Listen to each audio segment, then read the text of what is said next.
Hey guys, আসসালামু আলাইকুম। আমি মিম। তো আশা করি আপনারা সবাই ভালো আছেন। আমিও অনেক ভালো আছি। আমার ভিডিওতে আপনাদের সবাইকে স্বাগতম। আজকের সিনিয়র বউ গল্পের পার্ট 2 নিয়ে চলে আসলাম। লেখা রায়হান আহমেদ নীল, কণ্ঠ মিম, মানে আমার নিজেরই। যাই হোক, অবশেষে আসলো মহারানীকে দেখেই তো আমি পুরো টাস্কি খেয়ে গেলাম। আরে এটা তো মিথিলা আপু, যার পিছনে পিছনে আমি এতদিন ঘোরাঘুরি করেছি। তার মানে মিথিলা রাবেয়া আন্টির মেয়ে। মিথিলা আমার বউ হবে, এর জন্য মেঘনা চাইতেই বৃষ্টি পাওয়ার মতো। যাই হোক, মিথিলা একটা শাড়ি পরে এসেছে দেখেই আমি হা করে ওর দিকে তাকিয়ে রয়েছি। আমার এমন হা করে তাকিয়ে থাকা দেখে আম্মু আমাকে একটা টোক্কা দিল। তারপরে আমি বাস্তবে ফিরে আসলাম।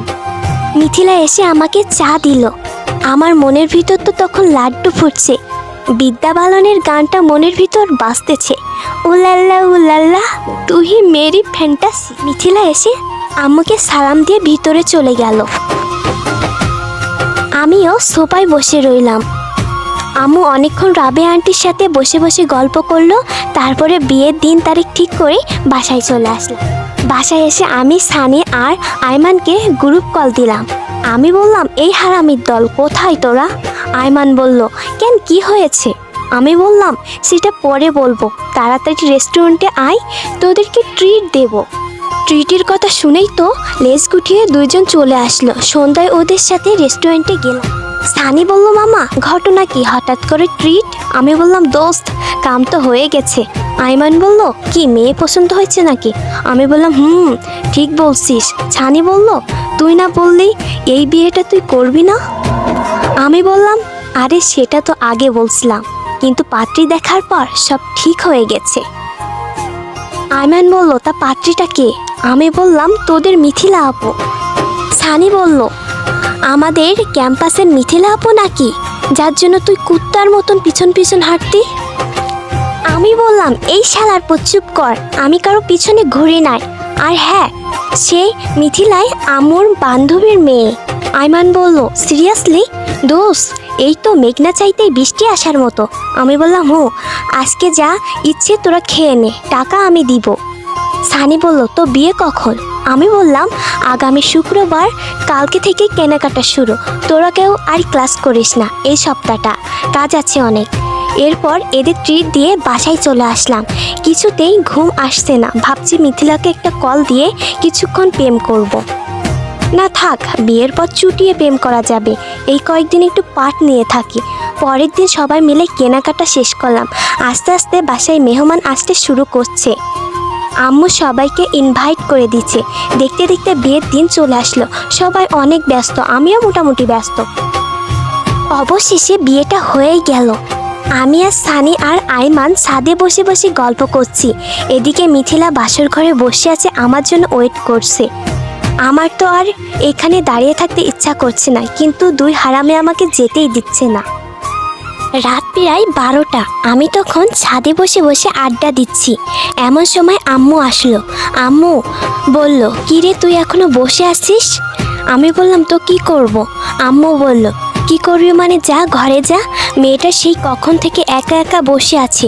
ছানি বলল, আন্টি আমরা ওকে অনেকবার বলেছি, কিন্তু আমাদের কথা শুনছে না। পুরোটা কিন্তু মিথ্যে কথা। আমি সানির কথা শুনে ওর দিকে অবাক দৃষ্টিতে তাকালাম।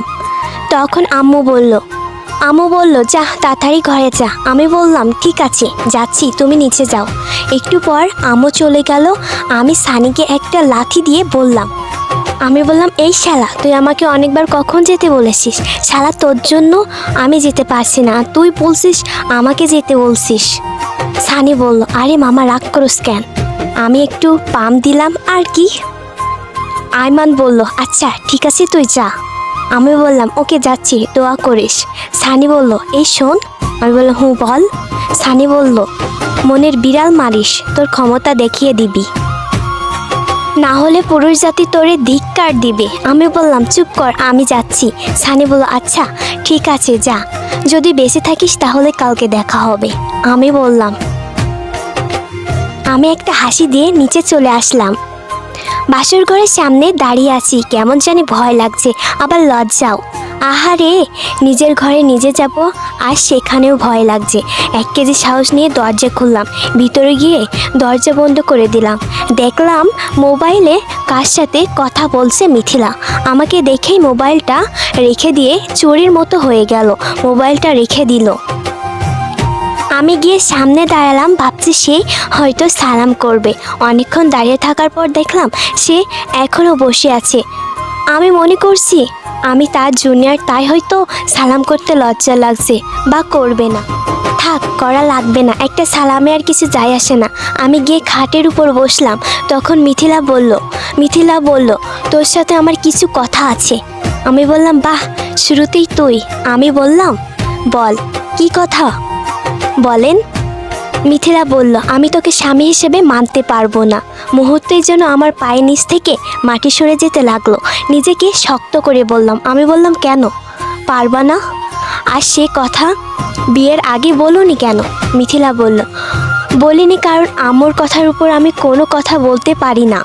তাছাড়া বাবা অনেক অসুস্থ, আমি বিয়েতে না করি তাহলে বাবা হয়তো আরও অনেক অসুস্থ হয়ে যাবে।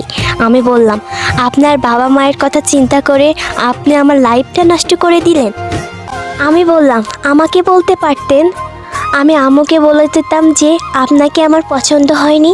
মিথিলা বলল আমি রাশেদকেও অনেকবার বলছি পালিয়ে যাওয়ার জন্য, কিন্তু ও এখন নাকি কিছুতেই করতে পারবে না, কিছুদিন সময় লাগবে।